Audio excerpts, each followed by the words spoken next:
Hello friends, Radhe Radhe. Welcome back to my channel. तो आज हम करने वाले हैं तुलसी पूजन। कार्तिक के महीने में रोज़ सुबह की जो तुलसी पूजा होती है वो कैसे होती है, जिनके घर में शालिग्राम जी है वो कैसे पूजा कर सकते हैं।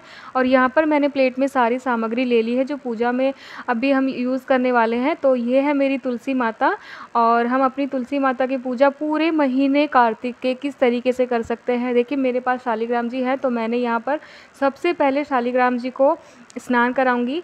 और तुलसी मैया के साथ अगर स्नान करा दिया जाए तो सोने पे सुहागा हो जाता है, बहुत ही ज़्यादा अच्छा होता है, क्योंकि शालिग्राम जी बहुत खुश हो जाते हैं तुलसी जी के साथ में अगर उनको स्नान कराया जाए।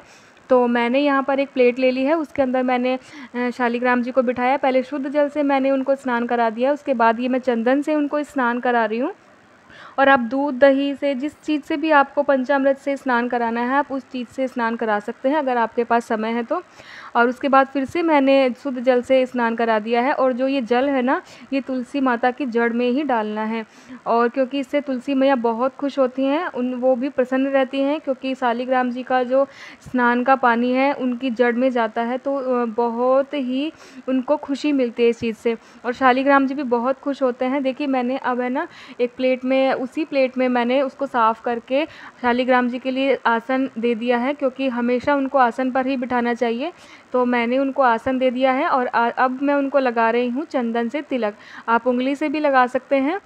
और यहाँ पर मैंने ना उनको अच्छी तरीके से लग जाए थोड़ा सा, इसीलिए मैंने रुई से ना एक माचिस की तिल्ली पर रुई को लपेट करके यहाँ पर मैंने उससे लगा रही हूँ।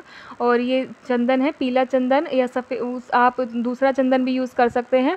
तो मैं पीला चंदन यूज़ कर रही हूँ। चंदन कई तरीके के आते हैं, तो आप जो भी चंदन आप यूज़ करना चाहते हैं कर सकते हैं। और यहाँ पर मैं अब अपने शालिग्राम जी को जनेऊ पहना रही हूँ, और उसके बाद मैं कलावा अर्पित कर रही हूँ।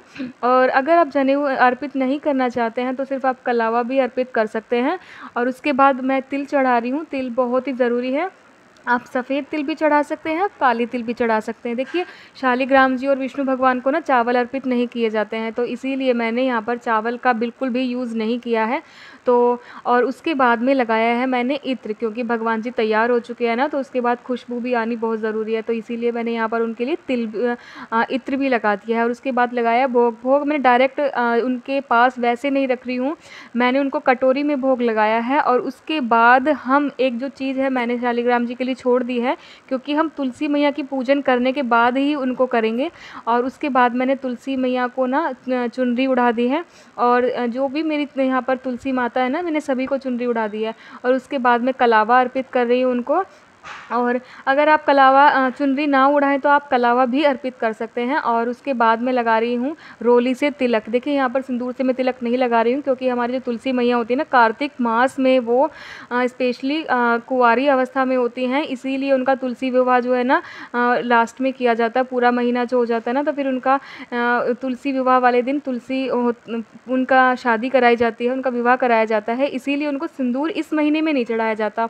तो यहाँ पर मैंने उनको रोली अर्पित की है, थोड़ा सा चंदन अर्पित कर दिया है, और हल्दी अर्पित कर दी है। और यहाँ पर मैं अब मैं यहाँ पर जोत जला रही हूँ, जिससे मैं आरती करूँगी अपनी तुलसी मैया की और शालिग्राम जी की। और उसके बाद में मैं यहाँ पर उनकी पूजा करने के लिए दीपक जो मैंने बनाए, ये उनकी आरती के लिए बनाए स्पेशल। और उसके बाद आप दीपदान करना चाहते हैं ना, तो आप दीपदान भी कर सकते हैं। आप देखिए, गंगा के किनारे भी कर सकते हैं, यमुना के किनारे भी कर सकते हैं, जो भी जहाँ जहाँ भी आपको करना है आप दीपदान कर सकते हैं। अगर आप नहीं जाना चाहते हैं तो आप घर पर भी दीपदान कर सकते हैं। देखिए, मैंने यहाँ पर ना दीप को ना आसन दे दिया है, क्योंकि दीपक जो जलाया जाता है वो खाली नहीं जलाया जाता है, तो इसीलिए मैंने दीपक को, और चावल का मैं यहाँ यूज़ नहीं कर रही, मैं यहाँ तिल का यूज़ कर रही हूँ, तो तिल पर मैंने उनको आसन दे दिया है। और उसके बाद में आप देसी घी का भी दीपक जला सकते हैं। अगर आप देसी घी अवेलेबल नहीं है तो आप यहाँ पर तिल का जो तेल आता है उससे भी दीपक जला सकते हैं।